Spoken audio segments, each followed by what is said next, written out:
Can I have your attention, please? We'll be starting up shortly.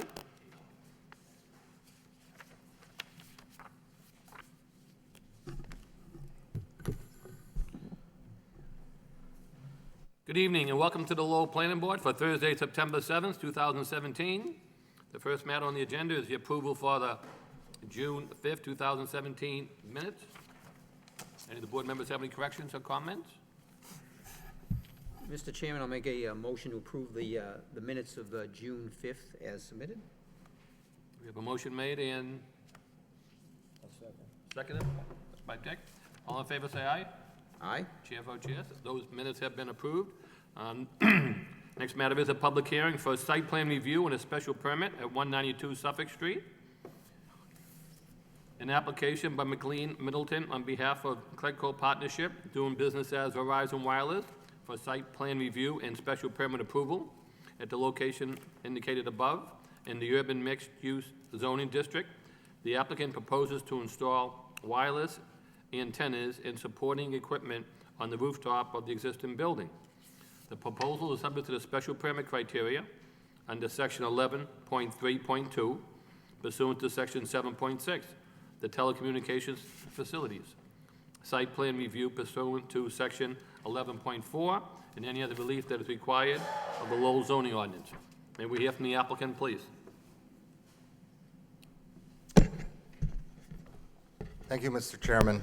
For the record, my name is Victor Manugi, and I'm with McLean Middleton Professional Association on behalf of Cellco Corporation, doing business as Verizon Wireless. In case I need speakers tonight, I have George Evsuk to my right. He's the site acquisition, real estate site acquisition specialist from Structure Consulting Group. I also have John Menezes from Nexius, who did the drawings that are submitted, and also Dan Brown, who will speak from C Squared Systems, who did the propagation maps. As Mr. Chairman, you indicated, we're here for a special permit under sections 11.3.2 and 7.6 of the Telecommunications Facilities Ordinance, plus site plan review under section 11.4. I've made two submittals. One was on July 14th, and the second one was on August 4th to address what the assistant planner wanted us to answer some questions that we had said that were not applicable. What I do want to give to the board, and unfortunately these came in late Tuesday, we've submitted photo sims, so I have new photo sims only because when we were at the Historic District Commission, we noticed that we didn't show the power and telco going down the side of the building to the power source. So I'm going to hand these out if the chair will allow me. It changed one drawing and added two more. If that's okay, I can hand them out. Yes, you can hit me.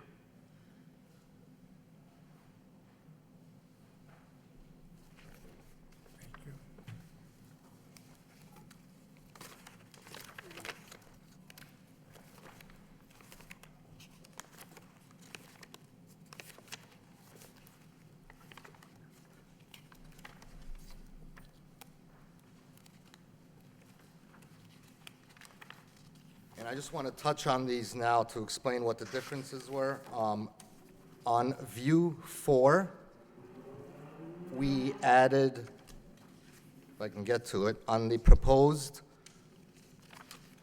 which we didn't show before, we added the view from the northeast on the rear of the building of the power and telco line that's going up the middle of the side of the building, which will be painted to match. And we add, I'm sorry, view 4 is the last page, and prior to that is view 4 existing conditions. So those two views were added. You didn't have those before.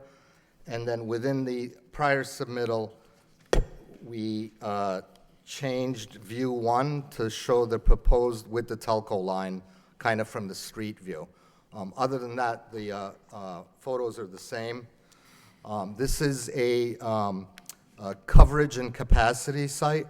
The proposed installation is going to have 2 antennas and remote radio heads within the 2 20 by 20 inch stealth faux chimneys as depicted in the plans and the photo sims.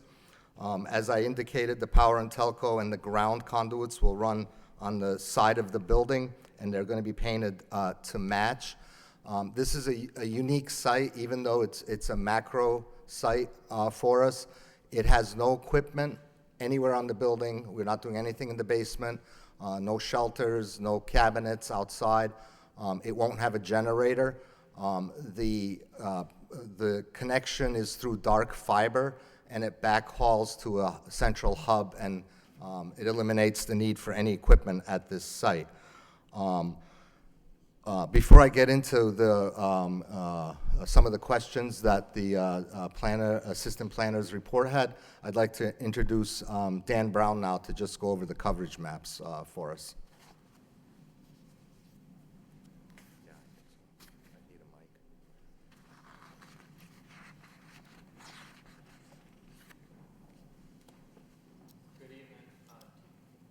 You're gonna need a microphone, please, either one behind you or one over here, because we're being televised.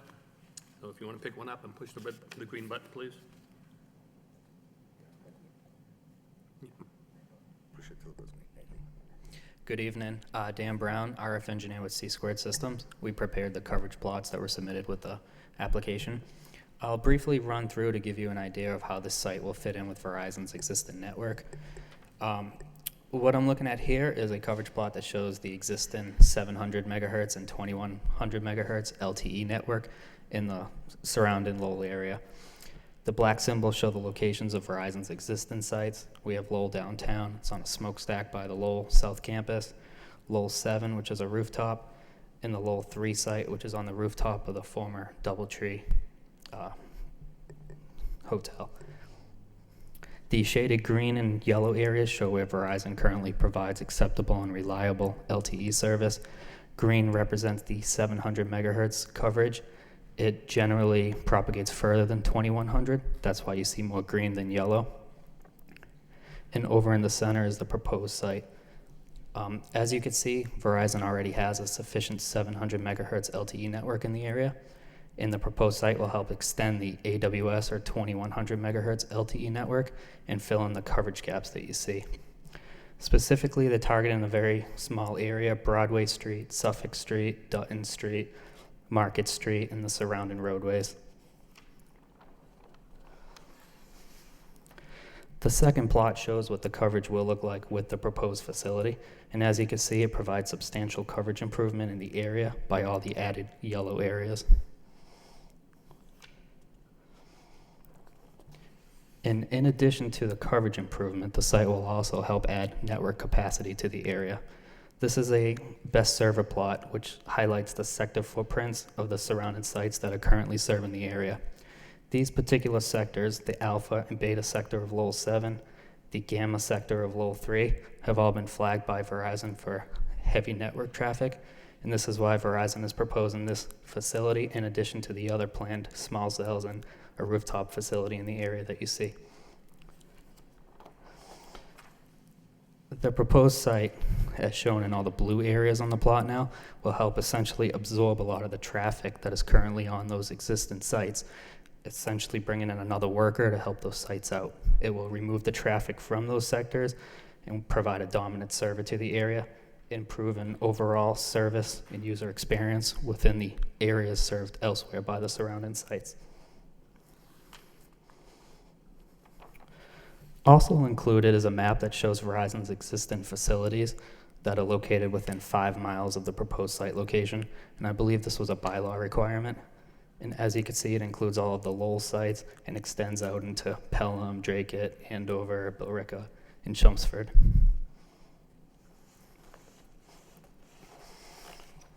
As you can see, the proposed site is uniquely suited to fill in this coverage gap and provide the additional network capacity that Verizon is attempting to achieve. If you have any questions, I'd be glad to answer for you. Not at this time. Thank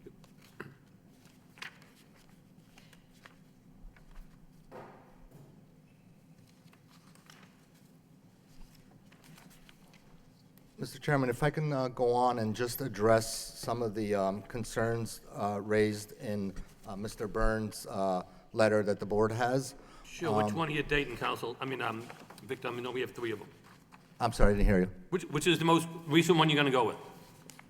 You going with the September 1st? September the August 1st. 15th? Or the project? The September 1st Okay. memo. I'll go into the submittal requirements where he did raise some questions. 1, 2, 3, we've provided what we needed. Under 4, it talks about how many maximum number of antennas this structure can support. This is different than us building a tower where we can lease space to other carriers. We've leased space on the roof just for our area of equipment. And if the landlord gets approached by other carriers, then it would be his or her prerogative to lease space to another carrier. We don't have room within our leased antenna area to put other antennas. And although we don't have a decision from the Historic District Commission, we were before them about 2 weeks ago, and one of their points in their recommended motion, which was a motion made and voted, but we don't have a decision, and I'll just read that line. It says, historic permit will not be released until assurance is received from the property owner that no future telecommunications installations will be solicited or accepted for the property, including building and site. Such language to be determined will be deployed in conjunction with the historic board. Final document to be attached to the historic permit and filed as part of the deed per statute as a major development project. That's a diamond in the rough that still has to happen. The decision has to come out, and then the landlord and us will seek to comply with that. So just looking at that and the decision they gave, it appears that they don't want co-location. They were very clear about that they only want these stealth chimneys. Moving on to number 5, even though we said it's inapplicable, I apologize. Dan Brown just gave you the examples and showed the other locations within 5 miles. Dan Brown's report and verbal testimony tonight also addressed 6 as to why this facility is needed and that no other freestanding tower could reach into this area. It's kind of a unique area that needs coverage. 8, we did submit some new photo sims today. 9, cost of removal. We're asking for a waiver for that for 2 reasons. It's very minimal cost, it's on private property, and our lease with the landlord has provisions in there that require us to remove it if we vacate the property before, during, or after the term of the lease. And then 10, proof that the new installation meets FAA regulations. We did say this is not applicable because it's not a tower, it's an antenna. However, we have submitted our FCC licenses, and any installation that Verizon puts has to comply with the FCC regulations or they'd be fined. So even though we're saying it's not applicable, we do comply with that. And at this point, I didn't know if, Mr. Chairman, if you want me to go through all the conditions of the special permit or rely on my filing? If you want to continue where you left off on number 10, because we have another page and a half, you can go on that if you like. You left off at 10, right? Oh, sure, yep. Sure, if you want to continue. go Sure. on. Okay. I'm gonna get my notes. I'm just following you on September 1st that you submitted to us. So, mean, from Epic. 7.66 design and performance standards. We have been approved by the historic board. 7.67 co-location.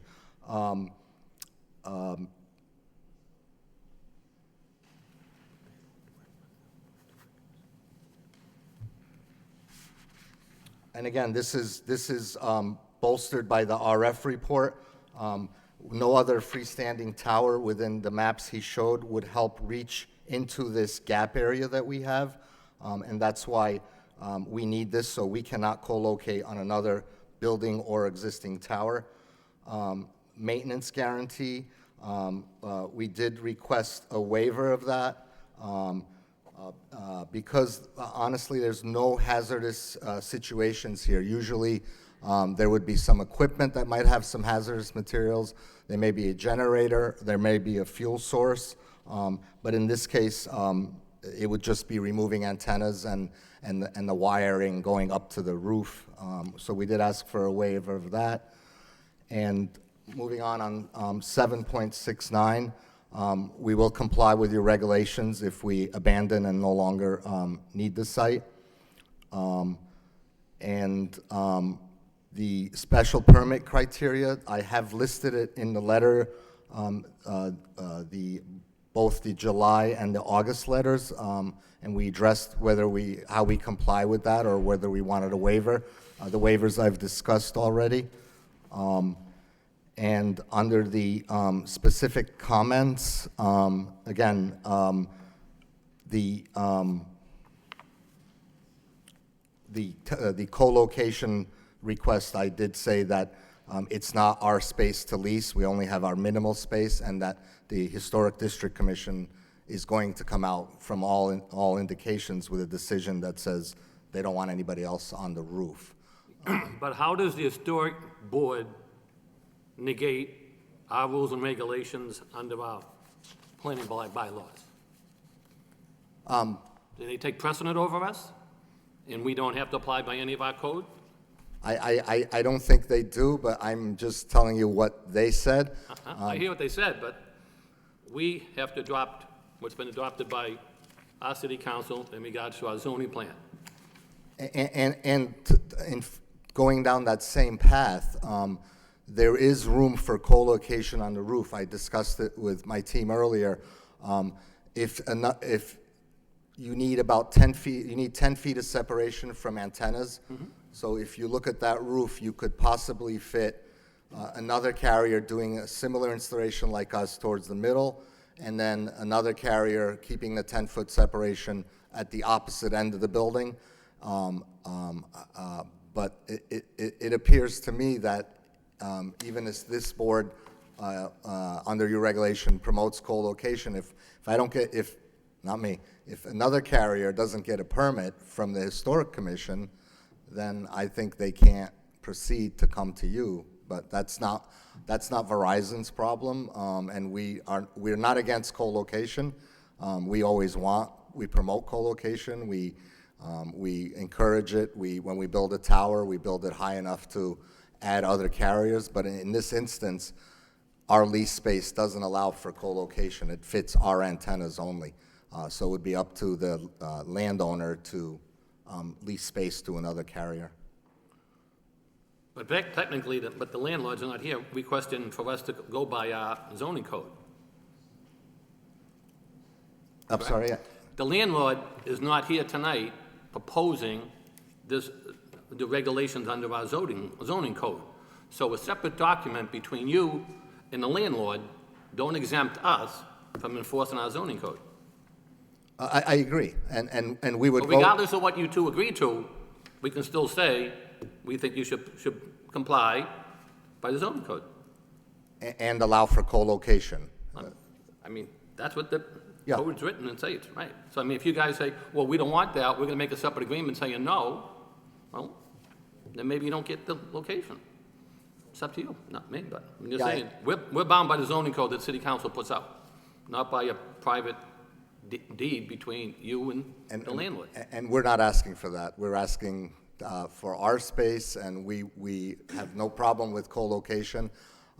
And I'm not sure if that decision comes out from the HDC that says that would be enforceable under the I'm not too concerned about what that board does, I'm more Telecommunications Act. concerned about what this board does. So, we act under our zoning code, what the historic board does is totally separate and distinct. so. And again, we're pro co-location, and we have no problem with a decision that says, you know, we have to make sure that we leave space for the others, which there's plenty of space outside our lease area. Okay.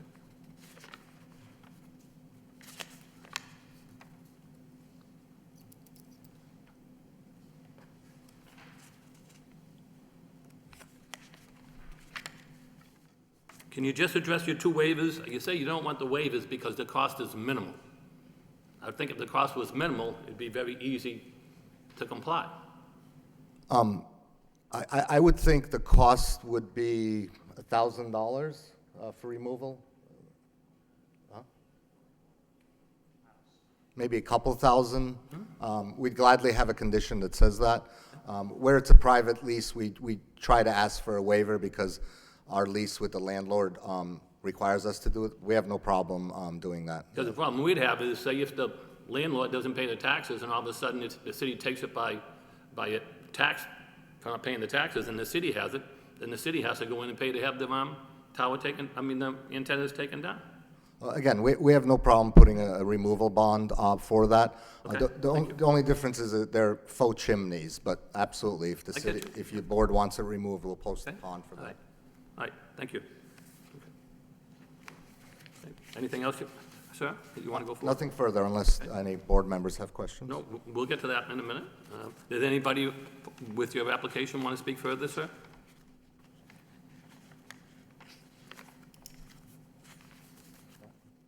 No, we're Okay. good for now. Thank Okay. you. At this point in time, I'm going to turn it over to the public. Anybody here this evening want to speak in favor of this project? Anybody in favor? In favor? In favor? Hearing none. Anybody in opposition? In opposition? In opposition? Just come to the microphone, please, sir, and just state your name and address, if you would.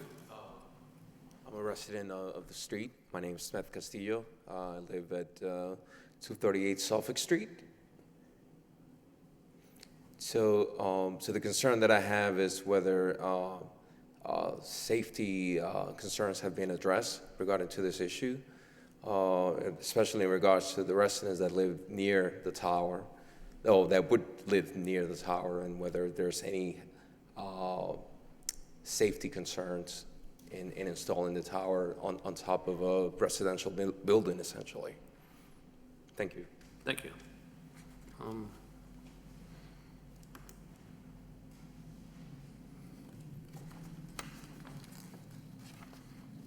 Could the applicant show this gentleman here a copy of the visual? If you have an extra one, if not, sir, I can give you a copy of mine. Just let him know what it'd be looking like. What they're trying to do is they're trying to, sir, can you explain what type of, how you're trying to put this through a chimney? You're calling it a 20-inch by 20-inch flux chimney? My name is John Menezes. I'm with Nexius. We're the design engineer for this project. We have not yet been able to determine how we're going to attach our proposed faux chimneys to the roof. We have to do a structural investigation of the building to figure out exactly what we can do. Typically, for something like this, we would just like to put down a sort of a steel frame and hold it down with cinder blocks, which I'm not entirely sure that roof was designed to do. In that case, if the roof were to fail with that sort of installation, we would actually have to penetrate the roof and attach our structure to the existing rooftop structure. This would be done, well, any structural analysis, we run our numbers, we make sure that nothing's going to happen, this thing isn't going to fall off the roof. You know, it will be done by a registered engineer of Massachusetts, and he'll put his stamp of approval on it.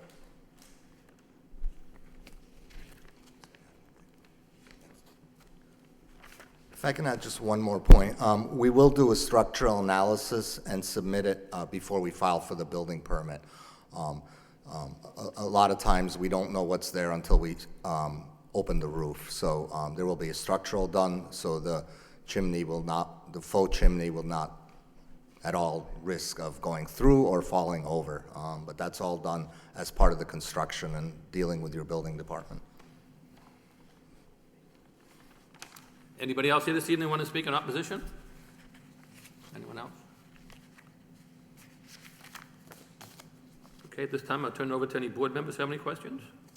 Mr. Chairman? Yes, Mr. Boyle? So, as we're told, as we are always told on these projects, this board does not have jurisdiction to base its decision on issues of public health under the 1996 Federal Telecommunications Act. There is actually a very sound reason for that, which is that antennas like this do not pose a hazard to public health. And the federal government adopted this law because they did not want junk science and scare campaigns to interfere with the rollout of this very important, life-changing, culture-changing, economy-changing technology. And so what I'm about to say is not on the topic of public health. It is on the legally and conceptually distinct topic of occupational safety. You are required on each of these sites to prepare for the FCC an occupational safety plan. I know that because I used to do them. Have you done one for this site yet?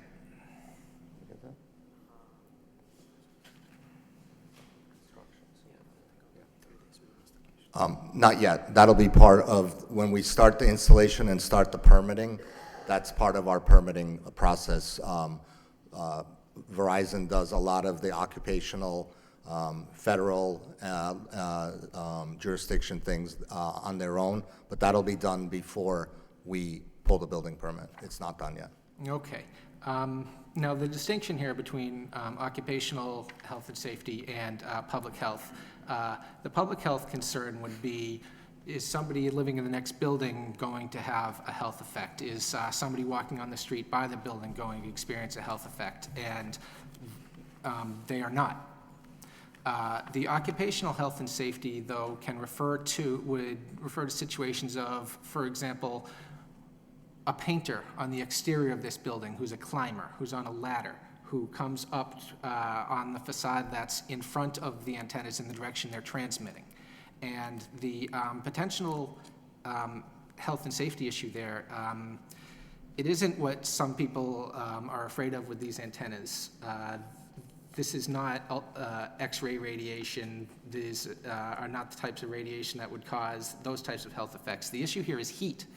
Picture this painter on a 95-degree day in Lowell, out in the sun beating on him, doing hard work, out there, he's overheating, and now this antenna also potentially raising his body temperature. It could be a heat stroke situation. The heat effect is the only potential health and safety issue with radio frequency broadcast antennas. And so as a result, what's done to provide occupational safety in these situations is to put out signs to warn climbers, don't go in above this height without some sort of protection or without the antennas being shut down while they do the paint job or something like that. And also put signs up on the roof, on the back of the equipment, telling people don't go past this point, perhaps even putting those plastic chains to show where you're not supposed to go past. It says in your application there's no access to the roof. What I found on this board is that there's 3 types of no access to the roof, one of which is there's no door or hatch that allows anyone to get on the roof. That's very reliable. The second one is there is a door or hatch that goes up to the roof, but the landlord has the key and the residents aren't allowed to go up there, and that's semi-reliable. And the third one is there's a door that goes to the roof and the landlord tells the tenants they're not allowed to go up there. That's not terribly reliable. Which one are we talking about here?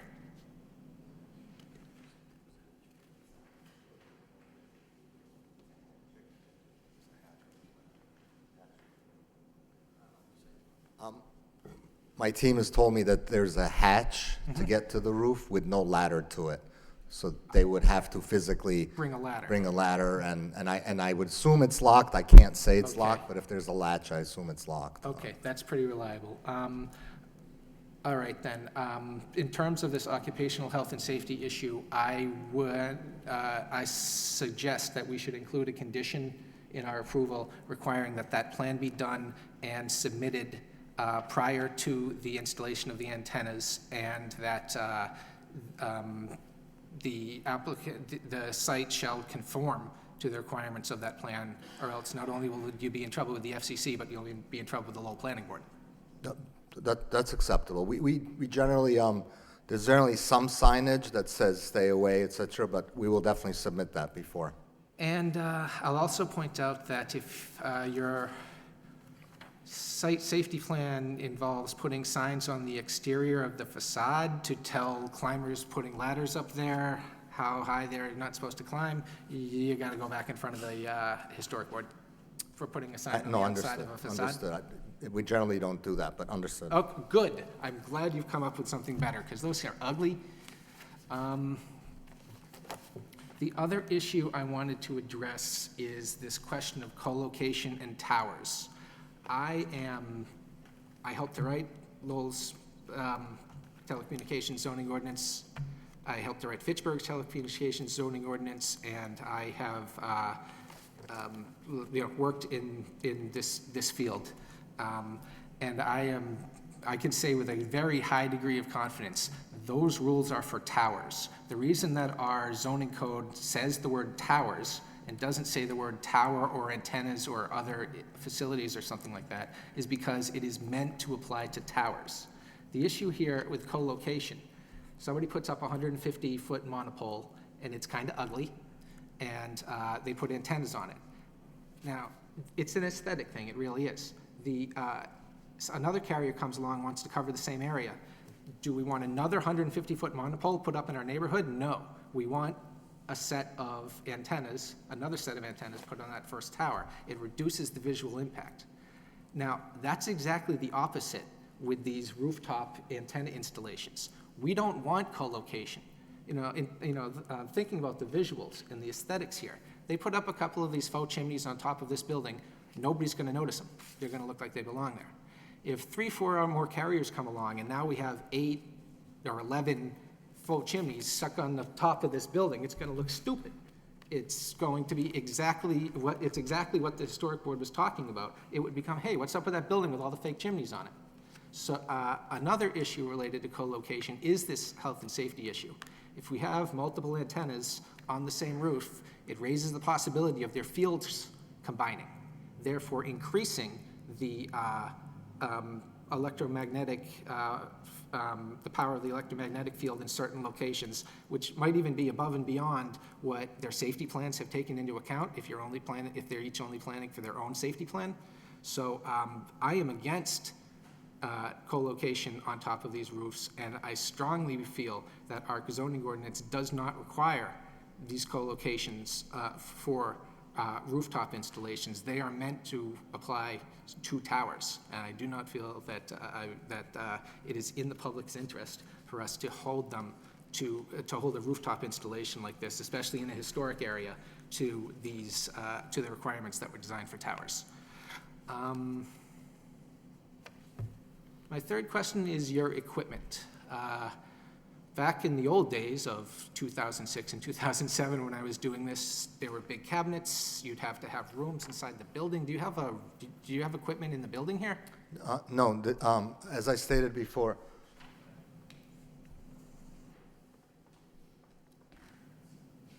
okay. So on the back wall on sheet Z2, Yep. the only equipment we show is the 100-amp meter and disconnect. Yep. As I indicated, there's no equipment cabinets, there's no generator, because there's fiber in the area, on either somewhere in the area, whether it's on a telephone pole or underground. We run fiber to this building, and that fiber backhauls to an existing site somewhere in Lowell that's usually called a head-end building, Yep. and that's where it gets the equipment it needs. So there's no equipment on this particular site at all. You said black fiber. Does that just refer to Dark. fiber optic cable that's not being used? Dark fiber. Dark fiber, Dark yeah. fiber. That's just fiber optic cable that isn't being used currently? Or is it a different type?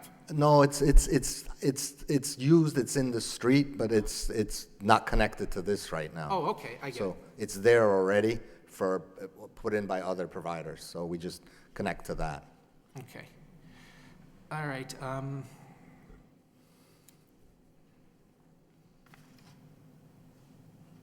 All right, then, those were my points. On the issue of the exterior aesthetics, I'm certainly happy to follow the lead of the Historic Commission. Thank you. Thank you, Mr. Chairman. Thank you. Any other board members have any questions? Bob, no? Mr. Fischett? Thank you, Mr. Chairman.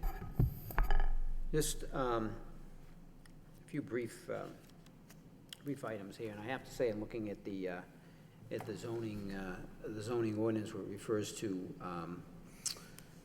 towers and then facilities, and then we have actual site plan, and we have the special permit.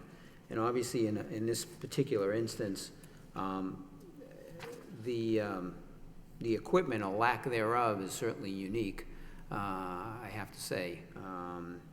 And from that perspective, I certainly think that when I think of some of the issues we've had in the past with some of these facilities, even though they've been affixed to a building, it's been the generators, and it's been, that's been an issue. So as I understand this, none of that exists at all. That's correct. No. And if I heard everything correctly, you were agreeable to the surety bond, whatever facility the planning department would deem acceptable for 115% of. Absolutely, and what we'll do to help the planning department is obtain from the A&E firm an estimated cost of removal. Yeah. And if they like that, we can use that number. If not, they can get their own number. Okay. And I think to Mr. Boyle's point, I believe you were going to have to do that analysis regardless, right? But obviously, we make that as part of our condition, and then clearly you'd have to be in compliance with that as well. So I don't have anything beyond that, Mr. Chairman. I'm just looking at the photographs. I know the Historic Board in the past has done a good job with the aesthetics on various issues, whether it be putting HVAC systems on roofs and having that have a minimal impact. But I think this actually fits the actual design of the building, and I don't think anybody is going to know there's towers up there. It's interesting on the co-location. I think, first of all, the wording in our zoning ordinance, it is very interesting because it does say shall, and but it becomes and I am going to seek some clarification here, Patrick, on, and maybe I'm seeing this incorrectly here, but under section 7.62, it said telecommunications facilities shall not be considered infrastructure, public services, or utilities as defined or used elsewhere in the city ordinances or regulations. Siting for telecommunications facilities is a use of land and is regulated by this section 7.6 in Schedule of Principal Uses. Then it has a one-paragraph, section 1. This section shall not govern the siting or construction of any tower or the installation of any antenna that is under 70 feet in height and is owned and operated by a federally licensed amateur radio station operator, or is used exclusively for receive-only antennas. As I read that, is the intent, if it's strictly operated by a federally licensed amateur radio station operator, or is it, I'm reading and I'm reading or, and I'm reading and, have you guys? So what you just said was correct. It's for the federally licensed amateur radio station. Okay, I just want to make sure that was exclusive. That was the intent of that. Okay, because as I read it, I was like, I wasn't quite sure the way that was worded. Okay. because certainly we are looking at a different situation with the antennas versus the impact of the towers. And I know the towers, and people sitting here from Verizon, right? The towns fight that like you were trying to build a, an Empire State Building there. I mean, it really is it's a battle, and it really is a matter of aesthetics. They have fall zones, and I'm sure you've all gone through that. And there's some legitimate concerns with that. I mean, we have some, in some areas that aesthetically is not very pleasing. And certainly from anybody that has a large tree in there, near their home, is concerned about the tree fallings, let alone having a telephone pole on steroids with the antennas on there. So that we're talking about worlds of differences to what we're looking at here. So from that perspective, and again, Mr. Boyle did touch base from a safety perspective regarding and I go back some time when this was first hitting the boards here in the city of Lowell, and they actually denied a few on that basis, and it got pushed back in appeal, and basically was made very clear that you can't deny it for those reasons. So certainly that's, I would agree that it's very clear what you can and cannot do in respect to that. I certainly wish the applicant had responded in a more cooperative way in the letter from Patrick on September 1st, because it really, this evening, you made a presentation on some of the items that were missing, or were not applicable. I think we determined some of this certainly was, so from that perspective, I think, Mr. Chairman, I certainly would go along with what has been presented here this evening. Thank you. Okay.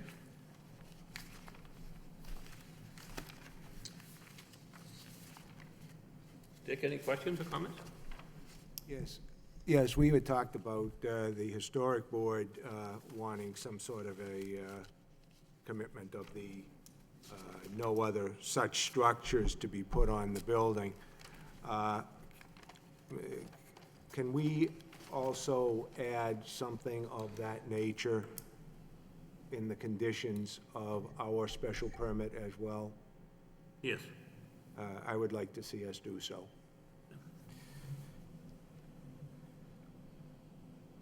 Anything further on that? Or? That's all I have at this time. Thank you. I just have a couple of things. I asked a few questions to begin with because I understand that, so you're going to have to get an FCC license, right? Is that what you said? No, we already have an FCC license, and under our license, our installation, whether it's the antennas themselves or the radio frequency emissions, have to comply with our license. So we already have our license, and we've submitted the licenses that apply to the bands that we have a license for, frequencies that we have a license for. Okay. Because I noticed on your plans that were submitted, I just want to find this here. Let me see what I had. I had a question on something here. Where did I put it? I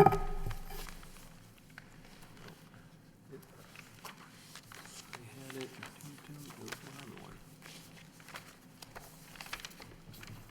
Wait a minute. I had a.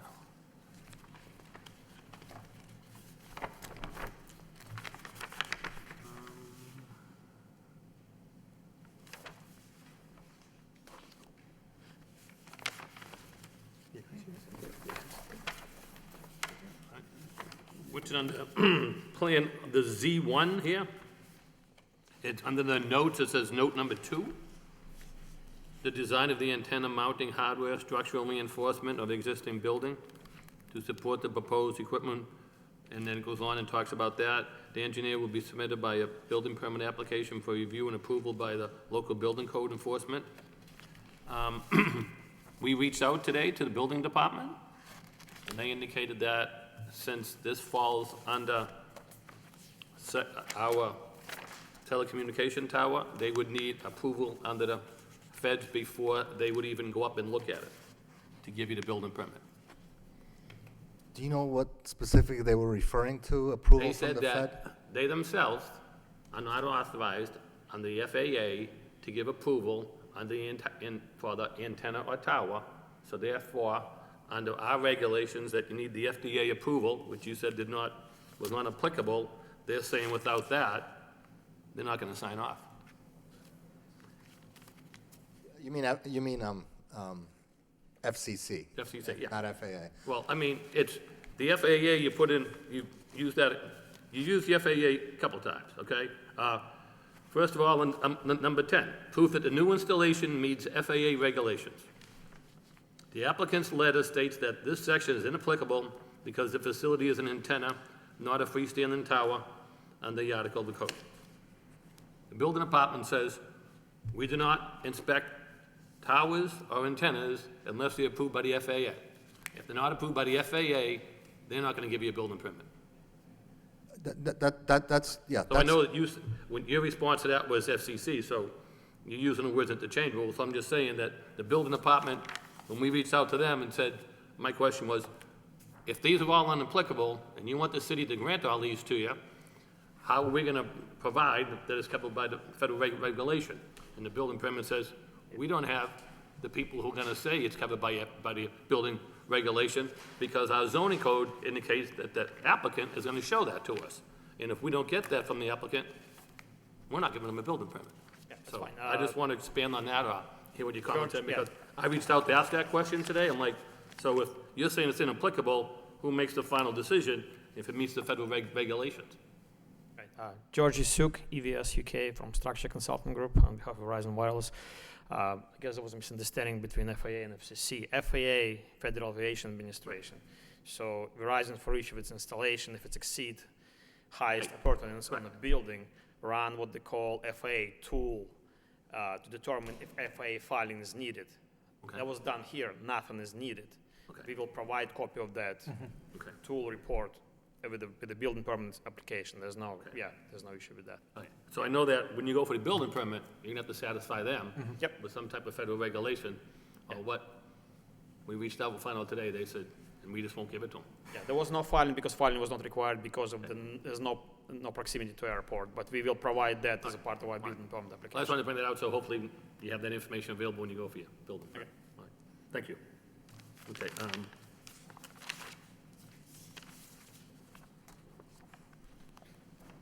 I have nothing further this time. Does any of the, well, let me ask one question. So, when we talked about the safety concerns, and the answer was, we do not know if how you're gonna hold the chimneys and antennas down, and not sure if the roof will even hold it.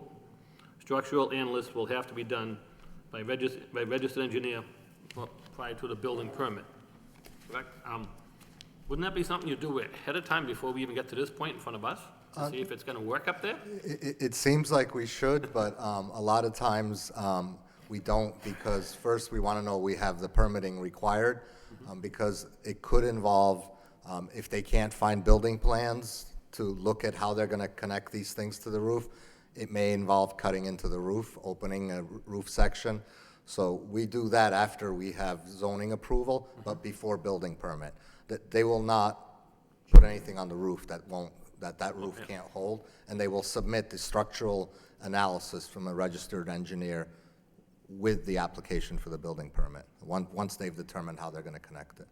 That is normal. It does sound a little Yeah, out I'm of the just ordinary. curious, but like that's you say, you're normal. gonna build something, you don't even know if it'll hold it Yeah, yet. But landlords don't like their roof cuts if we don't have Yeah. approvals first. So, I mean, I understand that, I'm sure the building department wouldn't give you the permit unless you have that signed off, is that what you're saying? Okay. Right, absolutely, we'll All right. have that.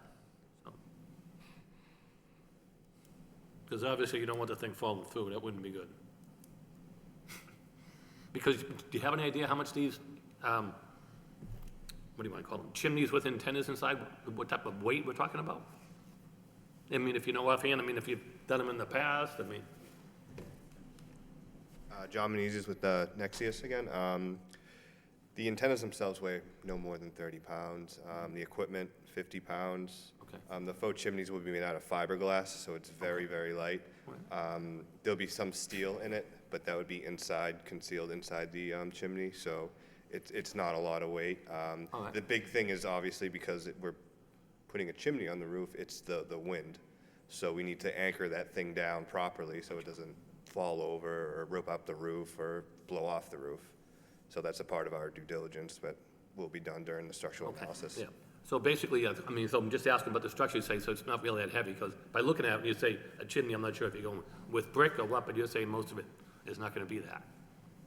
Right, it's fiberglass, it's made to look like whatever we Sure. need it to make it to look like. The big thing, like I said, is the actual wind and the wind load from the new structure we're gonna be putting on the roof. Okay, all right. Okay. I think that answers just a couple of my questions. Any of the board members have any follow-up questions of result of conversation, not? If not, what's the request of the board? Mr. Chairman, I'll make a motion to approve the application with the following conditions.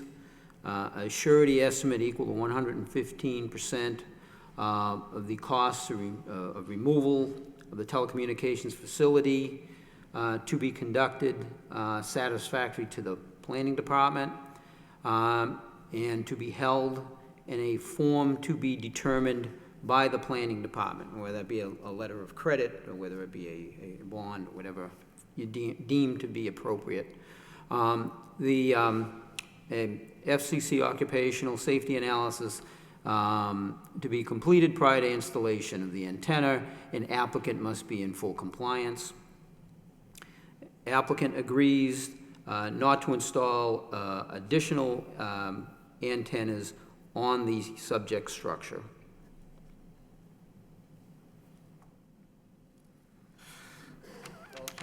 Can I just make a comment? Sure. Do, if I remember correctly, the middle-class tax relief of 2012 limits stating that you can't allow co-location on a structure. You can't, that the act basically says that you can't regulate that, so, The co-location? yes. So Fairly by, certain, I just don't want you to put that condition and then, okay, I was going to say the Yeah. same thing. We can't agree to that as Verizon Wireless because the Right. FCC says you can't stop co-location once there's an antenna on the roof. so Dick, are you Second also- one you also applies. have that? 'Cause I know that was something you wanted to, If the law supersedes that condition, then of course we could remove it. no, I'm confused about the historic board's condition then. yeah, so I was not aware of that. I think that has, maybe requires some further discussion. Yeah, I mean, what the historic board does one thing, because they're not bound by what we are. Well, no, they can't. I mean, we have, you know, And- if our regulations say we can't do it because we're the planning board, Right. some other department wants to go over and make some condition that's outside of their scope. How it's gonna be enforceable, as this gentleman said, I don't know. But under our zoning code, we're told we can't do it. If I can So, make, I would leave it silent, don't put it on there, because, Yeah. we're in violation. If someone files an appeal to go to court, it's gonna throw it out on summary judgment, right back to us and say, do it all over again. I think, I'd like to also point out that if anybody, them or anybody else, wants to install additional telecommunications facility on this building, they need to come in front of this board and get a special permit. They don't, this permit only gives this applicant the right to install these antennas as shown on this plan. And it's, I just want to make sure, again, I don't, that was a concern that you had to add that as a condition, so as long as we're good with it, yeah, that's fine. Obviously, if it's in violation of other regulations, I would not look to include that. I'm just curious on the historic board. Yeah, Just at a point of procedure, I guess. I mean, I don't think when the snowboard is sitting there, they're looking at section 7.6 like we're bound by. Yeah. If I can, one other point, the historic board, I don't have the language in front of me, but I believe the historic board issued a condition about no more installation on this building, whereas the FCC regulation says you have to allow co-location on towers and telecommunications facilities. Have I got that right? I believe so. Well, and the wording was, If you want my opinion, it includes rooftops. Really? Yeah. Because almost like, That's why we couldn't agree, because that'd be direct violation, and it's not my client's building, so I couldn't agree to that. So those are the reasons. Right, okay. interesting, okay. because, I mean, 'cause now you're getting with rooftop, tower, Right. is that what you, yeah. It's pretty much the location, so I'm how you look at it. Okay, good. So do you want to, Yeah, amend that and, okay, so let's go, do amend you that. want to just go over those two conditions again, if you wouldn't, don't mind? Sure. The applicant agrees to conduct a surety estimate equal to 115% of the cost to remove the telecommunications facility. This is to be conducted by the applicant and satisfactory to the planning board, and then to be held in a form to be determined by the planning department. And the applicant agrees to, or must, and again, this is part of the process they have to do anyways, but conduct an FCC occupational safety analysis prior to installation of the antenna, and applicant must be in full compliance. Okay, so we have a motion made, and I think Bob seconded that. Okay, motion's made and second, all in favor, say aye. Aye. Chair votes yes. Any opposition? Well, let me back up. We need two votes, one on the site plan and one on the special permit. So do you want to put that motion down as? That would be for the site plan, Mr. Chairman? Okay, so that'll be, okay, for the site plan, because we need the two votes, one for the site plan and one for the special permit. So as indicated, those two conditions by Mr. Fischett is for the approval of the site plan, and that was the second by Mr. Malovich for the site plan, correct? Right. Okay. Okay, Mr. Chairman, I'll make a motion to grant the special permit subject to the same conditions as included in the site plan approval. Okay, so we have a motion for approval for the special permit as well. We have a second on that. Second by Mr. Snetsky. All in favor, say aye. Aye. Aye. Chair votes yes. Any opposition? Hearing none. Your special permit and site plan have been approved. Good luck. Wish you well. Thank you very much. Thank you.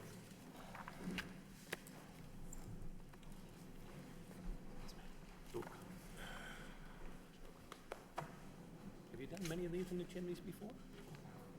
Have you done many of these in chimneys before? Or is this kind of something new that's coming up now?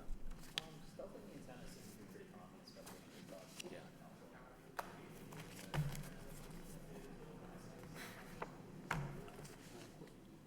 Yeah, no, that makes it a lot easier.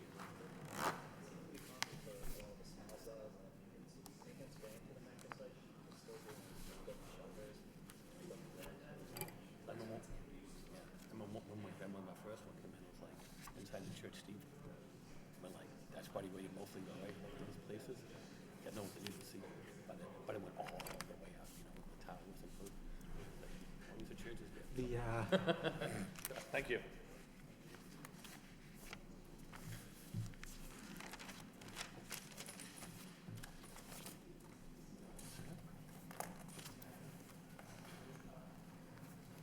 Okay, moving along on the agenda, the next matter is a preliminary discussion on 467 Gorham Street, a proposal to construct a mixed-use building with a drive-through business on the first floor. The subject property is located in the UMU zoning district. Can we hear from the applicant, please? Good evening, Mr. Chairman. My name is Attorney Morris Mason, 147 East Merrimack Street, Lowell. I represent 453 Gorham Street LLC, which is the applicant this evening. We're looking to get a little direction from the board. We're looking to redevelop this area, which is currently Heinz's Tavern, by raising that structure and putting in a 5-story structure, the first floor to be commercial, and the remaining floors, 2 through 5, to be residential, single dwelling units, single residential units.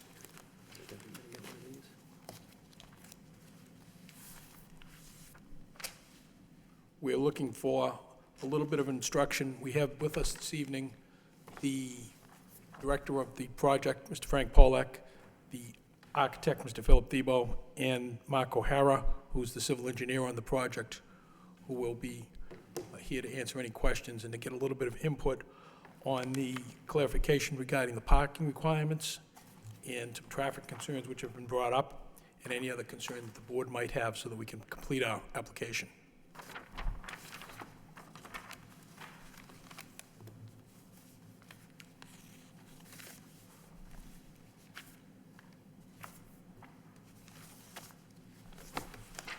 As you can see from the submission, there's a this is a drive-through window also for the Honeydew that has a 10-car queue set up in it.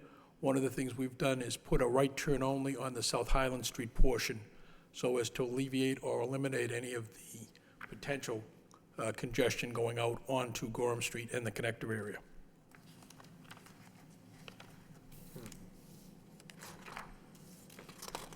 If you look at the initial plan, you'll notice there's a section to the right-hand side, not part of our submission, which is currently owned by the City of Lowell and leased to the Enterprise Bank.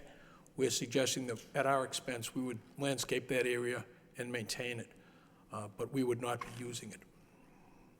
You can see that the drive-through lane parking queue has been relocated so that it's strictly on our property and would not be impinging or using theirs in any way.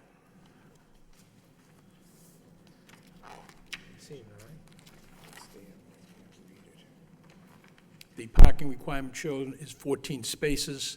We are currently in negotiation with the Lowell Regional Transportation Authority to acquire the right to lease 8 spaces, which would be used at that location.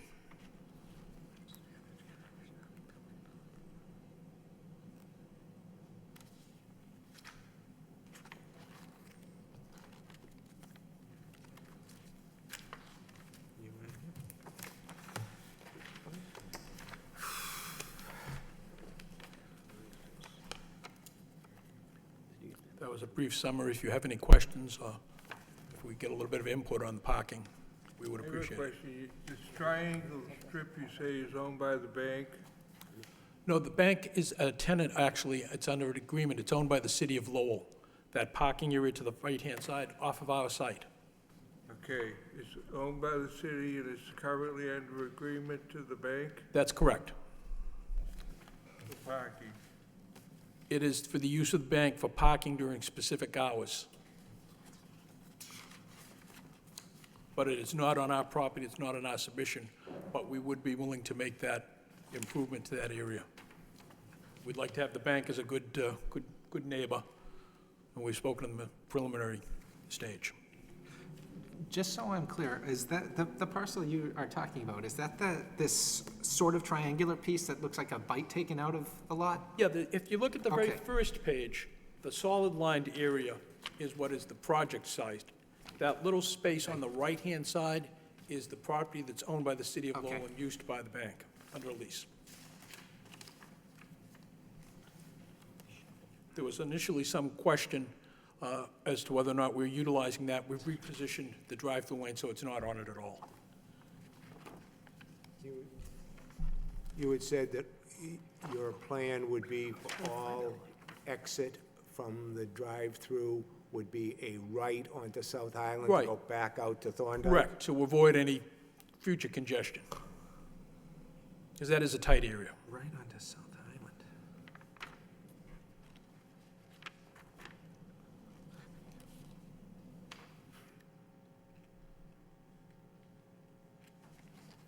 It's shown on sheet 3.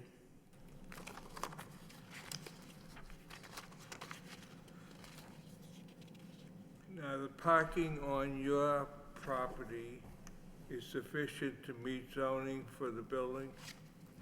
It would be if we get the leasing agreement with the LRTA, which we're entitled to under the statutes, based on the distance to that parking garage.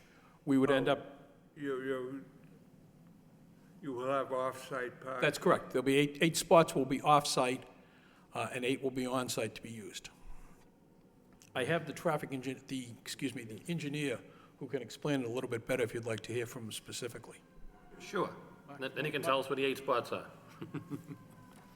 Because they have to be within a certain amount of feet and everything else, right? Yes, I believe this, for the record, Mark O'Hara, O'Hara Engineering, 21 Mansion Drive, Lowell, Mass. There are some provisions, I believe, for the UMU zone of locating some of the parking spots off-site if it's within a certain distance Correct. of 1,500 feet, I think. 1,500 feet. And so that's how we came up with half of it. And I believe there's also a waiver that we can request to reduce the number of parking spaces by 50% for residential. So what is proposed is 16 units, 16 one-bedroom. I believe that then would require 32 parking spaces, but by waiver, that would be reduced to 16, and then of the 16, 8 would be at the Gallagher terminal. And So where are the other 8 spaces gonna be? I'm not following you. At the parking garage at the terminal. They'll be off-site. Yeah. So you're gonna be, But that 1,500 feet, we've done this with the Yeah, I- dormitory. yeah. It has to be not as the crow flies, but as the traffic. It has to be Yep. whatever, if you drive a car from this site to that building, it has to be 1,500 feet. okay, yeah, we'll have to check that.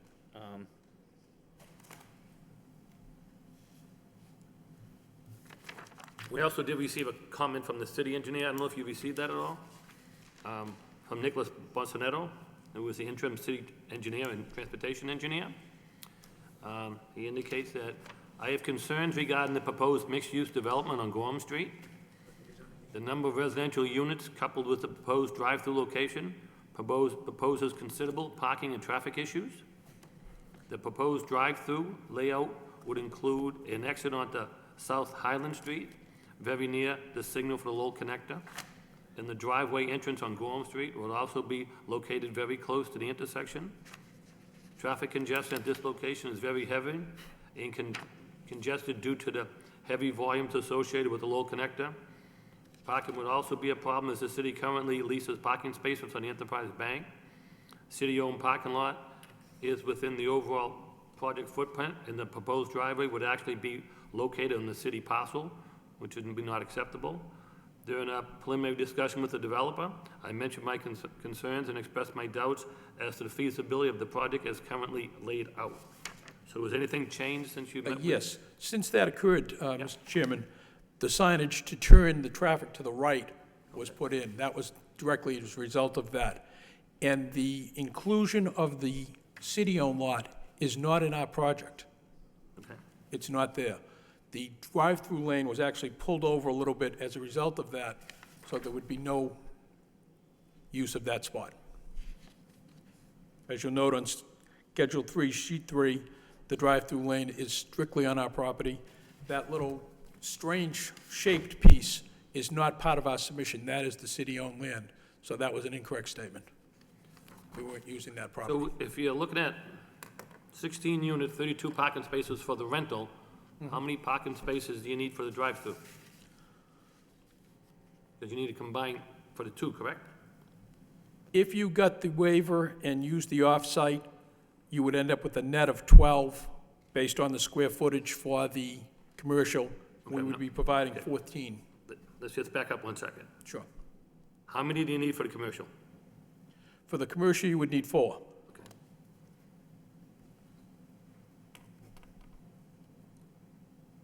So you're looking for 36 parking spaces, and how many do you have on site?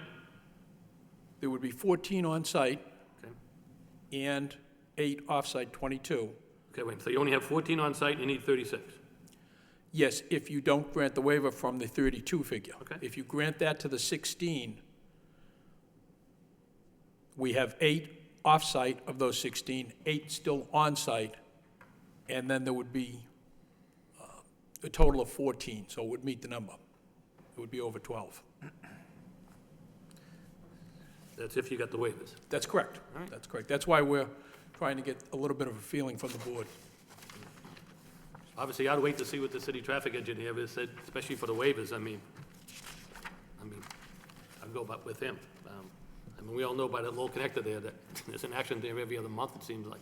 So that's why we made that Area, restriction yeah. right away It's to a try tough and meet that location. requirement. Mr. Chairman? Sure, Mr. Boyle, go ahead. I have a feeling. I feel like it would be completely contrary to the intent of the zoning to allow the construction of a building with a row of parking and a driveway in between the facade of the building and the back of the sidewalk in a UMU district. This is an urban district. This was deliberately zoned to be an urban district. This is a very suburban lot layout here. If we are allowing a retail space with residential units above it to be built, and we love buildings like that in Lowell, if we are allowing them to be built, it is because we want the area in which they are built to be one in which people walk up and down the sidewalk and pop right into the storefront, pop right into a storefront. We do not intend our very generous dimensional standards, very generous to builders and applicants, I'm saying, to be used for the purpose of cramming too much suburban-style development onto a suburban lot. We intend it to be built in an urban manner. And that does not mean a row of parking and a driveway between the sidewalk and the entrance to the building. What we did, Mr. Boyle, when we were designing this, was we tried to mirror image it to the Enterprise Bank, which is across the street. If you look at that bank, they have parking parallel with Gorham Street, and then they have the building set back. We're trying to keep that same type of design, See, so it stays consistent. So we're not trying to be inconsistent with the UMU. We're trying to be consistent with the neighborhood that's there. and I can understand where your thinking could have come from. And you know, that's, you know, if you're not intimately familiar with Lowell and its neighborhood plans and its I think master I'm a plan, little familiar with it. I've been here quite a while. and the, okay, but if you're not intimately familiar with the, with the comprehensive plan and the guide to development, this was rezoned after the, that Enterprise Bank went in. We did our comprehensive rezoning, creating these new districts. And that design on that particular building really shouldn't be taken as the model of what we want to see, of what the city wants to see this area become. The rest of the neighborhood around there and the dimensions and the feel of that, if you go down those back streets, if you get more back into back central, that is what fits the UMU district in terms of its dimensions and in terms of its character. Yeah, it makes sense to, yeah, it's reasonable to me. You looked at the most prominent commercial development in the area and decided, let's mirror that. That's a very reasonable approach. In this particular case, though, I fear that it's led you wrong. Parking in front is not something that we want to encourage for retail development in a UMU district. And I think that we should, I think that as we go through the permitting, we should stick to that principle. Again, if there were other things to be developed, I would probably agree with you, but I think this is a unique piece of property in that there isn't going to be any other developments. The building that's nearest down to it, I believe it's 365, Mr. Nyman? That office building, 365 or 375 on Gorham Street? Yes, I think Mr. Zame might have it now. That's 375, 385. So that would be the nearest building down that would be further developed, other than the two houses that are there, which I don't think are going to be changed. So I don't think there's going to be a lot of change in the development of that area. So that's why we were trying to make it consistent with what was there and not trying to go back, because I think it's just the uniqueness of that property. Well, I've spoken my piece. There's one building in the district that is constructed on a suburban type of plan like this.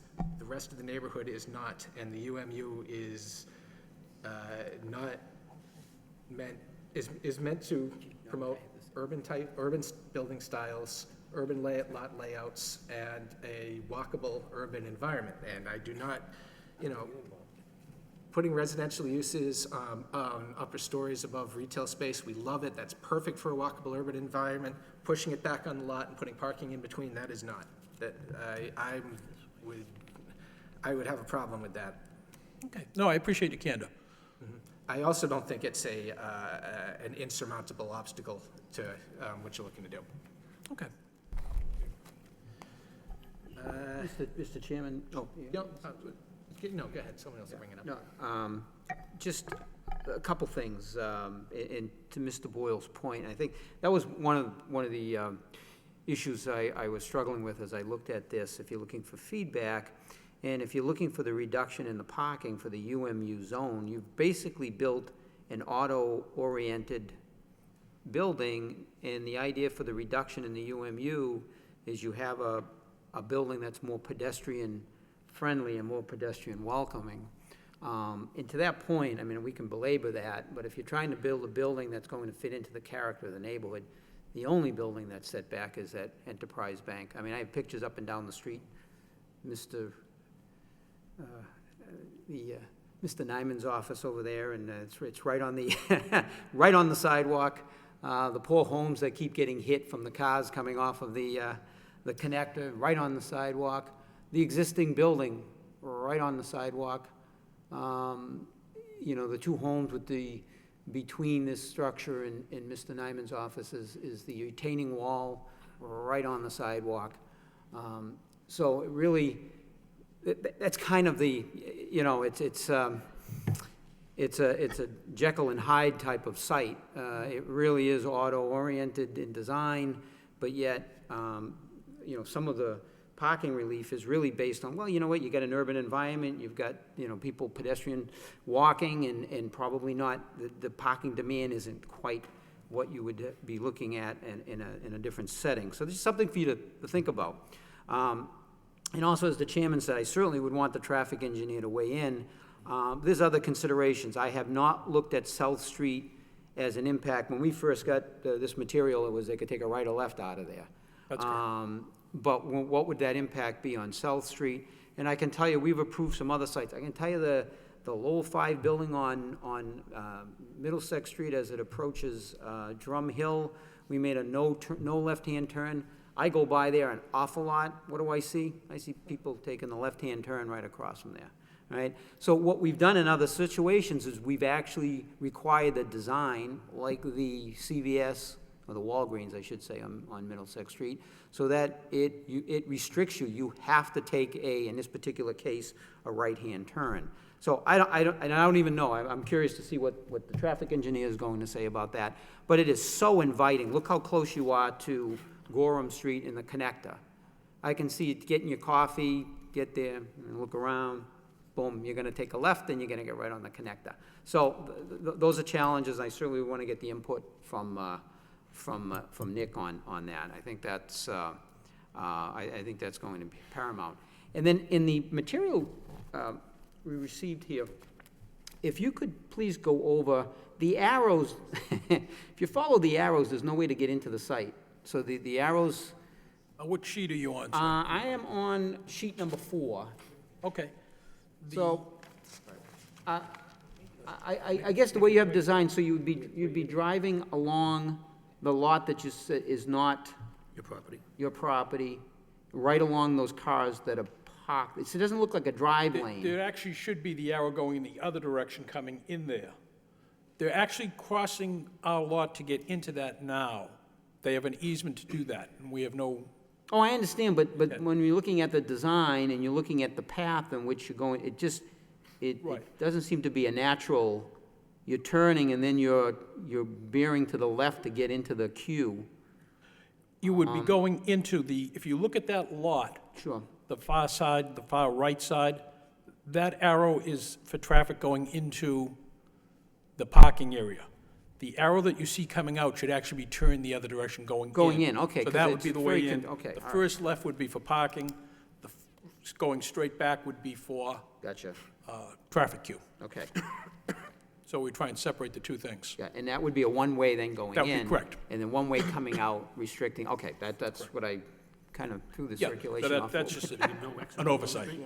Okay, so you're not planning to have any exit onto Gorham Street whatsoever then? Not at that point, no. Okay, all right. And then the only thing I suspect the traffic engineer will look at least the first parking spot that you have angled. If the building was to stay located where it is, you're really backing out into that queue lane. Granted, you show 10 queues, you'd be fine, but somebody pulling in, you're right there. So, have you looked at this, but pulling the building up closer towards the street and then having your parking towards the rear? And I understand you, see, this is where I find, if we're looking at the reduction in the parking, but yet I understand what's going on here, you're really more making it auto-oriented too for somebody that wants to go into the retail area, because you're parked right in the front and then you head in. If it was for the residential portion, I can't understand why there would be an issue with the parking being in the rear. And I think really from almost a safety perspective for residents, I'd almost want to have my vehicle parked in the rear than to be right on the street like that. So I just... Again, the thought was to try and match and keep it consistent with what was Enterprise across the It's street. the only building that looks like that. Right. But that's the only building that's really there. The other residential buildings that are all been there for a longer period of time, there's going to be no development on those. And quite frankly, the buildings that are there are always getting hit, so maybe that's not a good idea. That's the end of, you don't have the End of the connector connect- coming right No, to the end of but it. that's, if you look at those buildings and say, it's great to have them right on the sidewalk, I would probably think the people who are paying insurance in those buildings, if they can get it, might differ. But No, but I would point... understand. Yeah, I would point to Yeah. the building where if you can put it back, where we Mr. can look at Nyman that. is located, you look at that building, Sure. it's right on the sidewalk. It's commercial use, mixed use. Mm-hmm. And it really is what you're building here. So, and as you go through that corridor,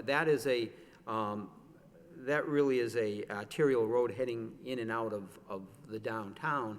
Everything you really are confronting on either side of you is really, for the most part, an urban design.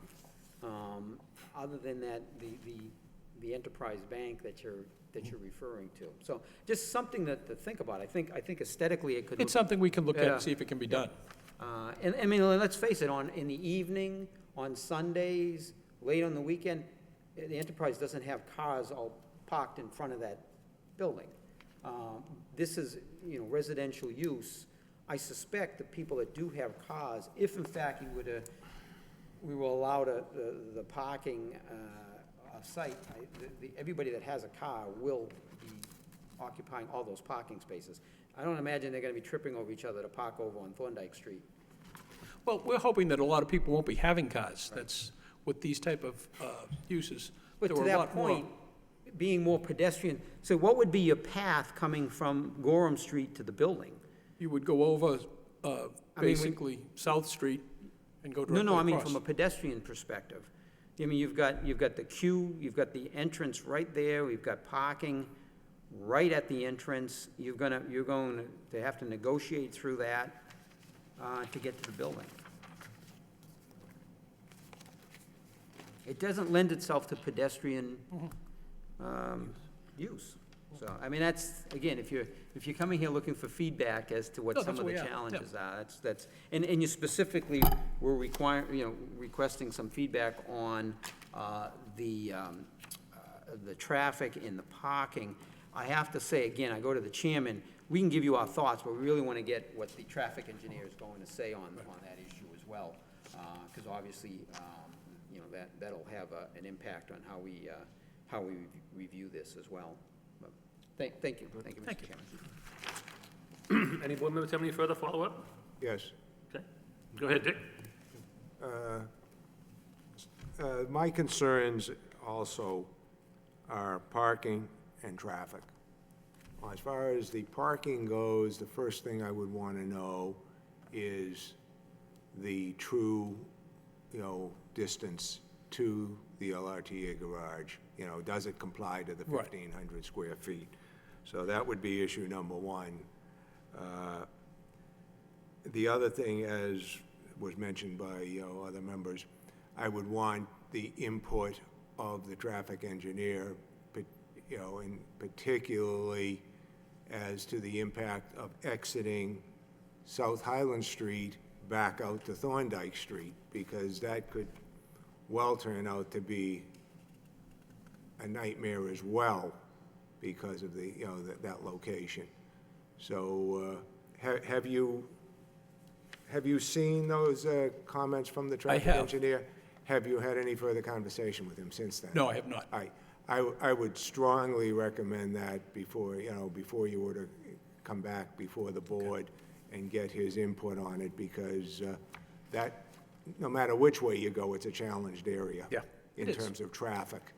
So those would be, you know, my biggest concerns, you know. The other issues are brought up by other board members in terms of design and placement of the building are not insurmountable, but, you know, parking and traffic certainly are the key issues that I would be focused on. Okay.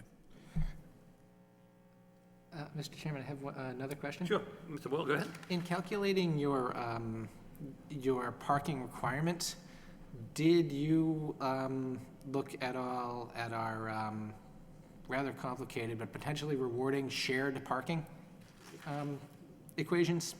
I don't know if the traffic engineer, if you've had a chance to look at those.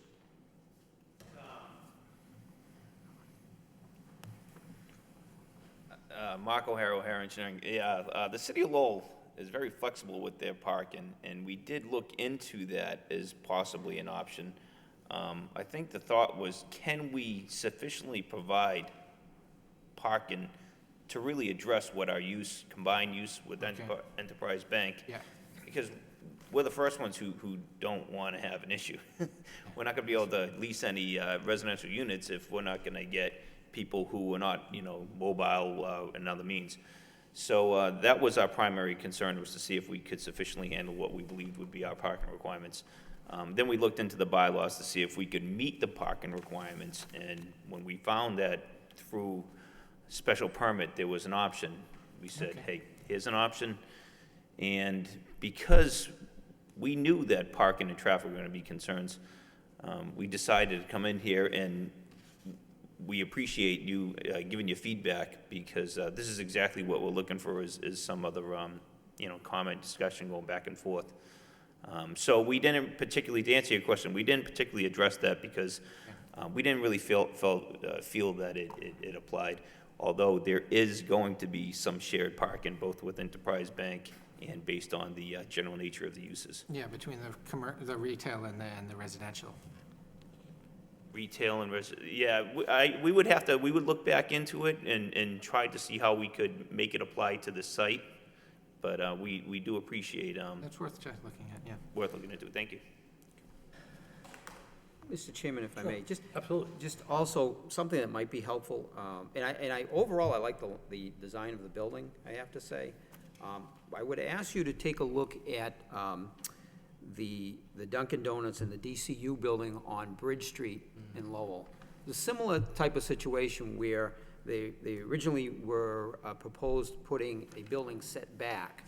And, matter of fact, the Centerville plan, which was developed by students at MIT, was really, again, taking this whole concept of urban development as having the buildings be at the street level and having the parking in the rear. So you're seeing, again, if you really appreciate and celebrate the urban aspect of it, that's really the flavor you want as you're going down that corridor.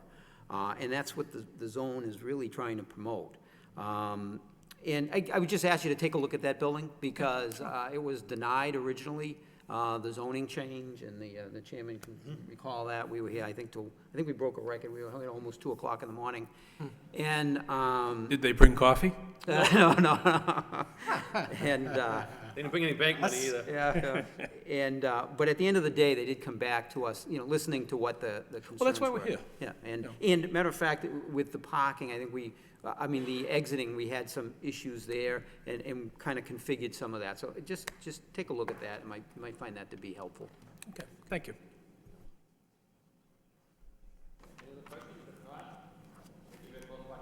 Concern? We wish you well. Thank you. Take care.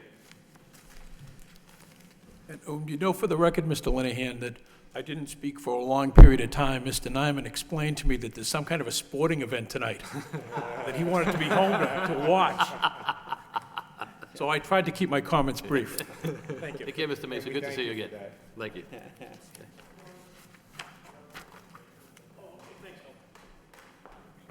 selectmen here for? Same thing?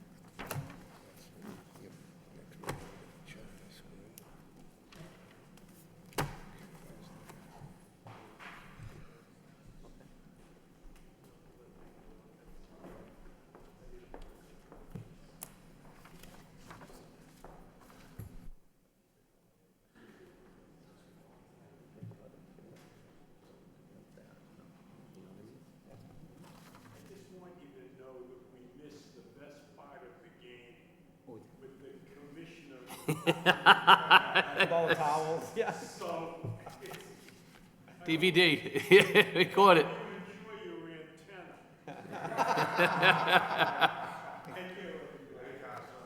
Good night. Okay, moving along, we have the annual meeting for election of officers. We have, for the planning board to elect the officers for the 2017-18 board year. Positions to be elected are the chairperson, vice chairpersons, second vice chair, representative from NEMCOG, and historic board. So we'll start off with the election for the chairperson. Mr. Chairman, I make a motion to put your name as the board chair for the upcoming year. I'll second that. Motion made and second. All in favor, say aye. Aye? Aye. Chair votes yes. Thank you very much. I appreciate that. And I will accept. For vice chair, I'll make a motion that we appoint Mr. Is it yourself or Richard? Richard? Well, Richard was the vice chair, I was the second vice chair. Does he still want to? Sure. Do you want to come on as vice? You want to be on the vice chair? Sure. Mr. Fischett as the vice chair. I'll second that. Motion's made in second. All in favor, say aye.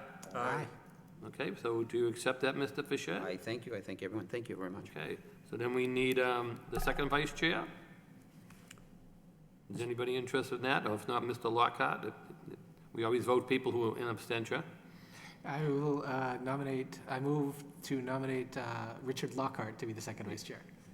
We have a Second that too. motion from Mr. Lockhart and a second. All in favor, say aye. Aye? Aye. Okay. The representative from NEMCOG, where Mr. Fischett is currently sitting. And yet, Mr. Chairman, and I'm the sitting treasurer, and I have been nominated to be treasurer again, so I would appreciate if I would still be the representative. Sounds like a speech, doesn't it? I'm running for the office. I may not get the office at the NEMCOG meeting coming up. I'll make that nomination, Mr. Chairman. Okay, so Mr. Stetsky is making representation for NEMCOG to be Mr. Fischett, and I believe Mr. Malovich second that, did he? Yes. Okay, and then I know on the historic board, we usually have Mr. We didn't vote. Huh? We didn't take a vote. Oh, what's the final vote on that? I mean, we had a motion, I'm sorry. A motion and a second. All in favor, say aye. Aye. Aye. Okay. Chair votes yes, that carries. Then representative to the historic board, who Mr. Lockhart's been sitting at for a long period of time and is presently the chair at that Chair, I board. would imagine. So I'd make a motion to appoint Mr. Lockhart as the representative to the historic board. I'll second that. Motion is made and second. All in favor, say aye. Aye. Chair votes Aye. yes. So I believe all elections have been held. As a way of business, at the last meeting, we requested that we come up with a new set of bylaws, just to amend a few things that have been omitted to our bylaws. I've been informed by the planning department that we can look at these today. However, we have to wait till the next meeting to adopt these bylaws, if we all agree to these. So there was a couple of things that were changed by staff. One that we noticed in our bylaw that we didn't have the definition of the associate member. So I believe that went in, and it talks about how we have, how in our bylaws we can have up to 2 associates. So those were a couple of matters that were put in by staff. And also the fact, I guess, they put in about resignations, especially since I've been told in the last 2 months we had the resignation of the ZBA chairperson and the resignation of the Conservation Commission chairperson. So they put a little thing in there on who they should notify. So those 2 people have resigned. So what we'll do is, and then also we have, I think, an associate member on section 4.7, which would be, I think, towards the end, this talks about what the associate members' duties would be and when they would, the associate members shall sit in the board and act to the full capacity if the full members cannot vote for any particular reason. So I know we can look these over. If anybody wants to make any changes, we can bring it to our attention. But I was told we could put on the agenda tonight, but we have to wait till next meeting, I believe is what I've been informed. So, any questions on the bylaws? Or if not, we can bring them up next meeting to add anything that we might have missed. But I think this is more of a housekeeping matter since we really haven't had an associate member for a period of time. And then recently we picked up one and then a full member, then the second one. So we just want to amend our bylaws. I know the ZBA had these bylaws, but for some reason ours weren't included, so we thought we should bring them up to date. So, saying that, moving along, do we have any further comments from any of the board members before kickoff? I think that's what they were alluding to when they said there was a football game on or something tonight, so. Okay, we have no other further comments from any board members? Staff have any comments? If not, we can entertain a motion to adjourn. So moved. Second? Moved by Mr. Malovich and second by Mr. Snetsky. All in favor, say aye. Aye. Aye, we are adjourned. Good night, thank you, everyone. 8:08. We're gonna lose the audience anyway.